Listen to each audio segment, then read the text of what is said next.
নমস্কার, আপনারা দেখছেন চেতনা টিভি। রাইস অনলাইন ক্লাসে আপনাদের সঙ্গে রয়েছে আমি স্মৃতি। আপনারা জানেন প্রত্যেক দিনই রাইস অনলাইন ক্লাস থাকে আপনাদের জন্য মোস্ট ইম্পর্টেন্ট সাবজেক্ট, ইম্পর্টেন্ট টপিকের ওপর ডিসকাশন চলে আমাদের আগামী 1 ঘন্টা। আজও রয়েছে এই মুহূর্তে ইকোনমিক্স ক্লাসে রয়েছি আমরা। স্যার সিদ্ধার্থ সরকার রয়েছেন আমাদের সঙ্গে, রাইস এডুকেশনের টিচার। স্যার স্বাগত রাইস অনলাইন ক্লাসে। স্যার আজকে তো আমরা ইকোনমিক্সের ক্লাসে যাব, আমাদের তার সঙ্গে যেমন কোয়েশ্চেন থাকে, কি টাইপের কোয়েশ্চেন আসতে পারে, কি ধরনের সেভাবে আমরা হ্যান্ডেল করব কোয়েশ্চেনগুলোকে এক্সাম হলে, এই সমস্ত ডিসকাশন তো চলতেই থাকবে। তবে শুরুতেই একটু ক্লাসে চলে যাই আমরা। বেশ, আমরা শুরু করি তাহলে। আমাদের আজকের টপিক ইন্ডাস্ট্রি। ইন্ডাস্ট্রি বা শিল্প কতটা গুরুত্বপূর্ণ আগে আমরা সেটা দেখে নেব একটা অর্থনীতির জন্য। ইন্ডিয়ান ইকোনমিতে ইন্ডাস্ট্রি, এই industry plays a vital role. কি কারণে?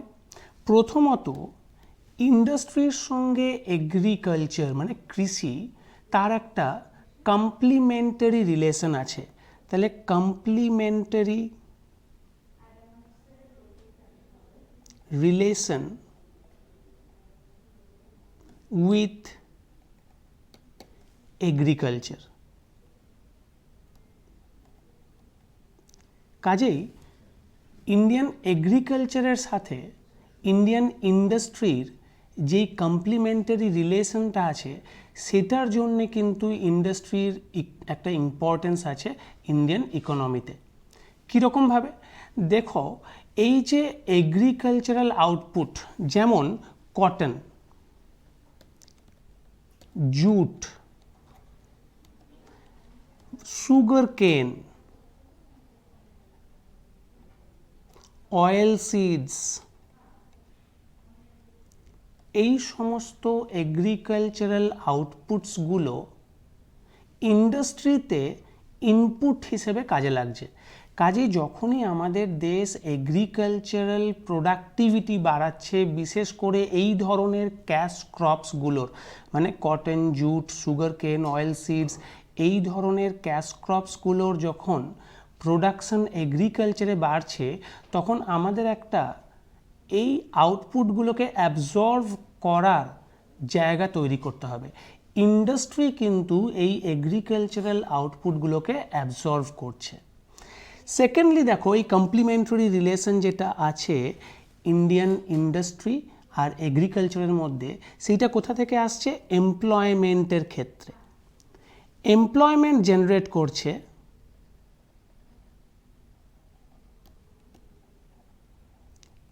Indian industry. কিভাবে? আমরা সবাই জানি Indian agriculture suffers from disguised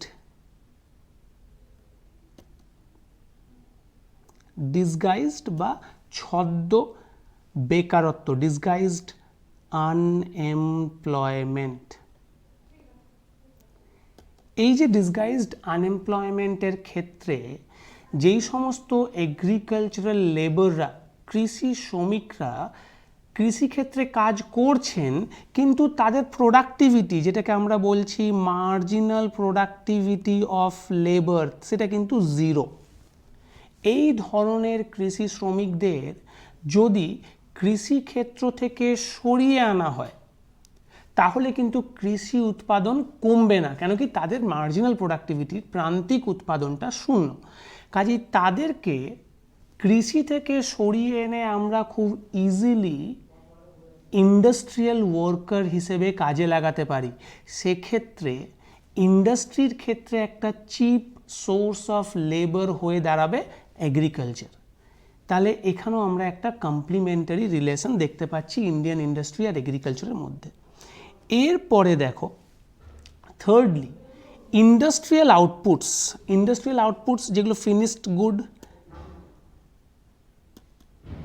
industrial outputs যেগুলো জেনারেলি যেগুলো ফিনিশড গুডস হয়, ক্লোথস, প্রসেসড ফুডস, আদার টুলস, মেশিনারিজ, পেস্টিসাইডস, ফার্টিলাইজার্স, এই সমস্ত কিছু কিন্তু এগ্রিকালচারে ইনপুট হিসেবে অথবা এগ্রিকালচারাল সেক্টরে কনজামশনের জন্য ইউজ হয়।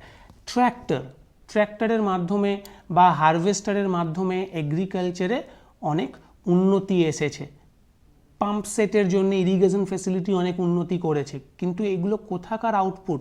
এগুলো কিন্তু ইন্ডাস্ট্রিয়াল সেক্টর থেকে আসছে। কাজেই যেমনি এগ্রিকালচারাল আউটপুট ইন্ডাস্ট্রিতে ইনপুট হিসেবে কাজ করছে, সেমনি ইন্ডাস্ট্রিয়াল আউটপুট কিন্তু আবার এগ্রিকালচারে ইনপুটস বা কনজামশন, এগ্রিকালচারাল সেক্টরে কনজামশন গুড হিসেবে কাজে লাগছে। কাজে এই দিক থেকেও কিন্তু একটা কমপ্লিমেন্টারি, একে অপরের পরিপূরক হিসেবে, কম্পিটিটর হিসেবে না, পরিপূরক হিসেবে কাজ করছে।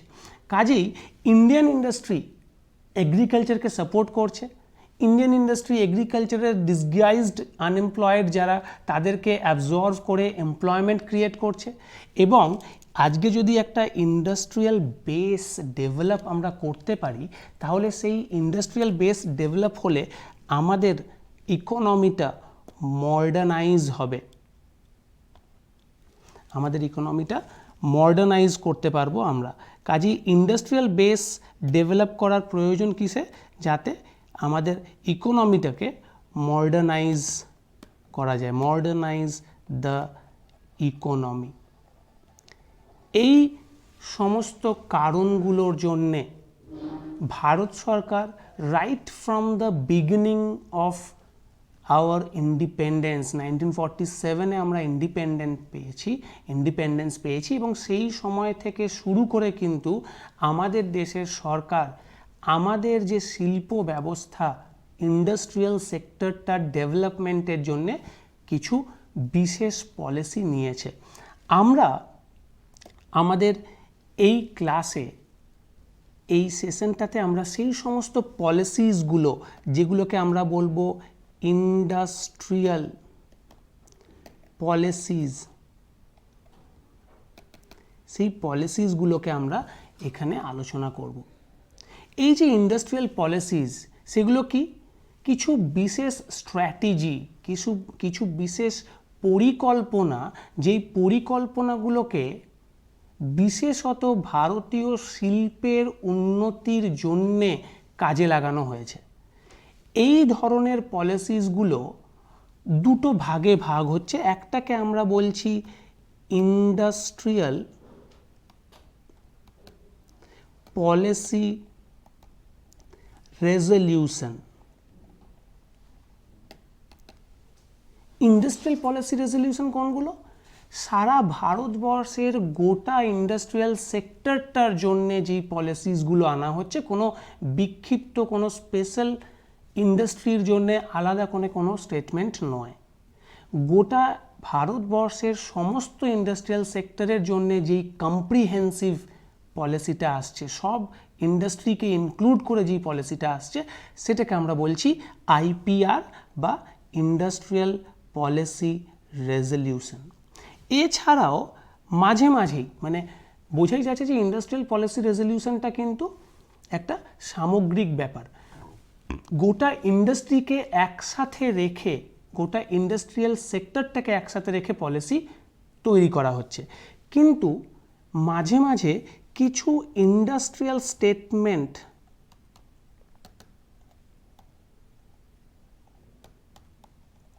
এই ইন্ডাস্ট্রিয়াল স্টেটমেন্টসগুলোকেও ডিক্লেয়ার করা হয়েছে। এই ইন্ডাস্ট্রিয়াল স্টেটমেন্টসের মাধ্যমে বিশেষত কিছু ইন্ডাস্ট্রির বা কিছু সেক্টরের পলিসিতে চেঞ্জ আনা হয়েছে, সমগ্র ইন্ডাস্ট্রির জন্যে কম্প্রিহেন্সিভ কোনো প্ল্যান আনা হয় না। আমরা বিশেষত তিনটে আইপিআর, ইন্ডাস্ট্রিয়াল পলিসি রেজলিউশন দেখব। পরীক্ষায় তোমরা যেই প্রশ্নের সম্মুখীন হবে যে ভারতবর্ষে মোট কটা ইন্ডাস্ট্রিয়াল পলিসি রেজলিউশন এসছে, তো সেক্ষেত্রে আমরা উত্তর করব যে ভারতবর্ষে মোট 3টে আইপিআর এসছে। প্রথম আইপিআরটা এসছে 1948-এ, সেকেন্ড আইপিআর এসছে 1956-এ এবং থার্ড যে আইপিআরটা সেটা এসছে 1991-এ। এই তিনটে বড় ইন্ডাস্ট্রিয়াল পলিসি রেজলিউশন, তার ইম্পর্ট্যান্ট ফিচার্সগুলো আমরা দেখব, তার ব্যাকগ্রাউন্ড, কোন ব্যাকগ্রাউন্ডে এই 3টে ইন্ডাস্ট্রিয়াল পলিসি রেজলিউশন এসছে, সেটা আমরা দেখব। এর সাথে আমরা দুটো মেজর ইন্ডাস্ট্রিয়াল পলিসি স্টেটমেন্ট দেখব। প্রথমটা ইন্ডাস্ট্রিয়াল পলিসি স্টেটমেন্ট অফ 1977 1977 এবং পরেরটা ইন্ডাস্ট্রিয়াল পলিসি স্টেটমেন্ট অফ 1980। এই যে 1956 আর 1991 এর ইন্ডাস্ট্রিয়াল পলিসি রেজলিউশন, একটা বড় গ্যাপ, 56 পর 91, 1956 এর পর 1991, এই বড় গ্যাপটার মাঝে দুটো ইন্ডাস্ট্রিয়াল পলিসি স্টেটমেন্ট অ্যানাউন্স হচ্ছে। প্রথমটা 1977-এ, দ্বিতীয়টা 1980-তে। ঠিক আছে, এইবার আমরা দেখব যে গভর্নমেন্ট বেসিক্যালি কোথায় স্ট্রেস দিয়েছে। এই যে ইন্ডাস্ট্রিয়াল পলিসি রেজলিউশন বা ইন্ডাস্ট্রিয়াল পলিসি স্টেটমেন্টসগুলোর মাধ্যমে গভর্নমেন্ট যেটা চেষ্টা করেছে সেটা হচ্ছে ভারতের একটা ইন্ডাস্ট্রিয়াল বেস তৈরি করতে, যাতে করে ভারতবর্ষের ভবিষ্যৎ ইন্ডাস্ট্রির যে ফিউচার সেটা স্ট্রং হয় এবং ইন্ডাস্ট্রির মাধ্যমে এমপ্লয়মেন্ট জেনারেট করতে, সবাই যারা কাজ করতে সক্ষম এবং যারা কাজ খুঁজছেন বর্তমান মজুরির হারে, তাদেরকে যাতে জব বা কাজ প্রোভাইড করা যায় সেই দিকে নজর দেওয়া। সেই কাজটা তারা ইন্ডাস্ট্রির মাধ্যমে জব ক্রিয়েট করার চেষ্টা করছেন এবং ইন্ডাস্ট্রিয়াল গ্রোথের মাধ্যমে ভারতের গ্রোথ, যেটা ইকোনমিক গ্রোথ, যেটা আমরা জেনারেলি গ্রস ডোমেস্টিক প্রোডাক্ট দিয়ে রেফার করি, সেই ইকোনমিক গ্রোথের দিকে, বৃদ্ধির দিকে লক্ষ্য রেখে ইন্ডাস্ট্রিয়াল ডেভেলপমেন্ট করা হচ্ছে। এবং থার্ডলি, গোটা ইকোনমির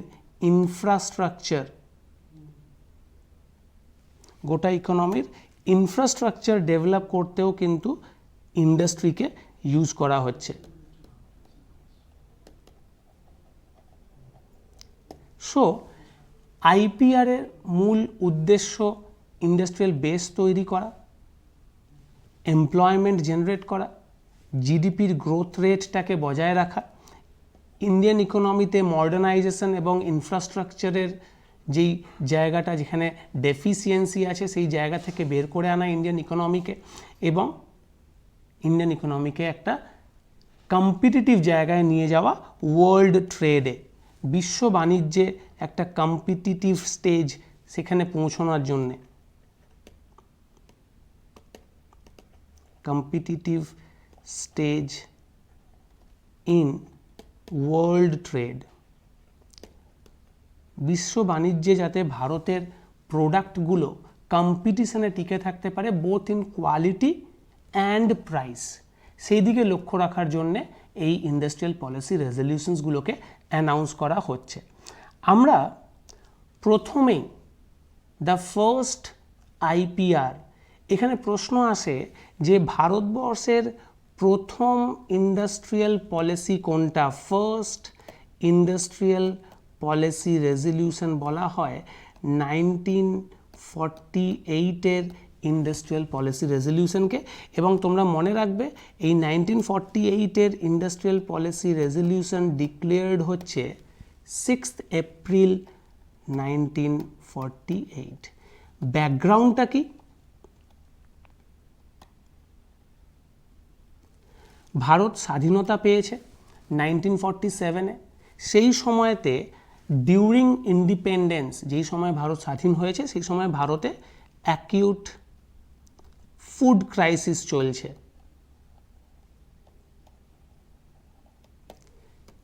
কেন কি ভারতীয় ইকোনমি অ্যাগ্রেরিয়ান ইকোনমি হিসেবে স্বাধীনতা পেয়েছে। অ্যাগ্রেরিয়ান ইকোনমি হলে সেখানে ফুড ক্রাইসিস হওয়ার কথা নয়, তবুও ভারতীয় ইকোনমি কিন্তু ফুড ক্রাইসিস ফেস করছে ডিউরিং ইন্ডিপেন্ডেন্স। তার প্রধান কারণ হচ্ছে যেই ইউরোপিয়ানরা আমাদের শাসন করেছেন তাদের রাষ্ট্রে, তাদের দেশে ইন্ডাস্ট্রিয়াল রেভলিউশন তখন শুরু হয়ে গেছে এবং তাদের ইন্ডাস্ট্রিগুলোর জন্যে তারা র মেটেরিয়াল আমাদের দেশ থেকে নিয়ে যাচ্ছে। কটন, জুট, ইন্ডিগো, এই ধরনের র মেটেরিয়ালসগুলো আমাদের দেশে উৎপাদন করে আমাদের দেশ থেকে ইউরোপিয়ান কান্ট্রিজগুলো তাদের দেশের ইন্ডাস্ট্রির ইনপুট হিসেবে সাপ্লাই করছে, যেই কারণে আমাদের দেশে কিন্তু ফুড ক্রপস তার প্রোডাকশন কম হচ্ছে এবং স্বাধীনতার পরে খুব স্বাভাবিকভাবেই we were suffering from acute food crisis.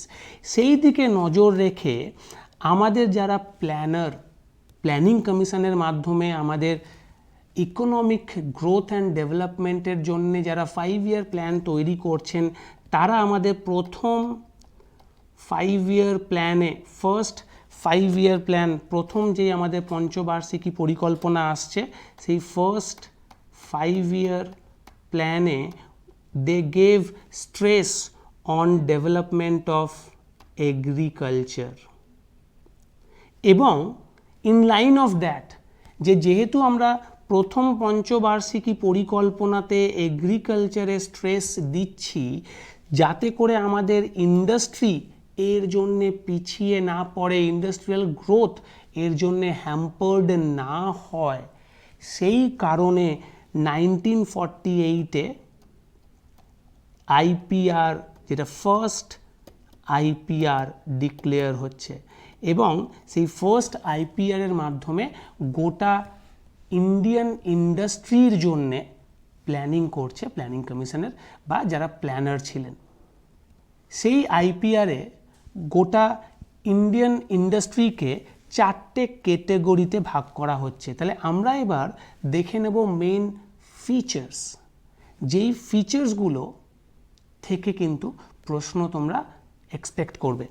ফিচার্সের মধ্যে প্রথমেই বলা হবে যে প্রথম যেই আইপিআরটা, সেই আইপিআরে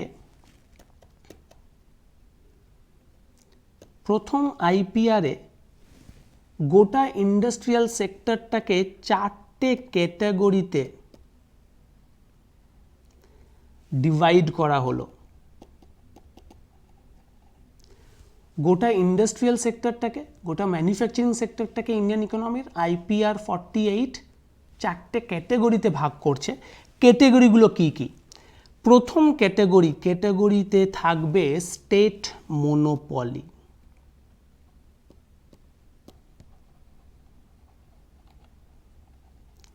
স্টেট মনোপলির অর্থ কি? ইউনিয়ন গভর্নমেন্ট বা সেন্ট্রাল গভর্নমেন্ট ছাড়া অন্য কেউ এই ধরনের ইন্ডাস্ট্রিগুলো তৈরি করবে না। কি কি ইন্ডাস্ট্রি থাকবে সেই ধরনের স্টেট মনোপলির আন্ডারে? প্রথমেই স্টেট মনোপলিতে থাকবে আর্মস অ্যান্ড অ্যামিউনেশনস। দ্বিতীয় থাকবে সেখানে অ্যাটমিক পাওয়ার এবং তৃতীয় যেই সেক্টরটা থাকবে সেটা হচ্ছে রেল ট্রান্সপোর্ট। বেশ, আমরা নেক্সট পয়েন্টে যাব, তবে একটা ব্রেক নেওয়ার সময় হয়ে গেছে। একটা বিরতির পর আমরা ফিরে আসছি এই ক্লাসে। আপনাদের সঙ্গে দেখা হচ্ছে ছোট্ট একটা ব্রেকের পর, সঙ্গে থাকুন।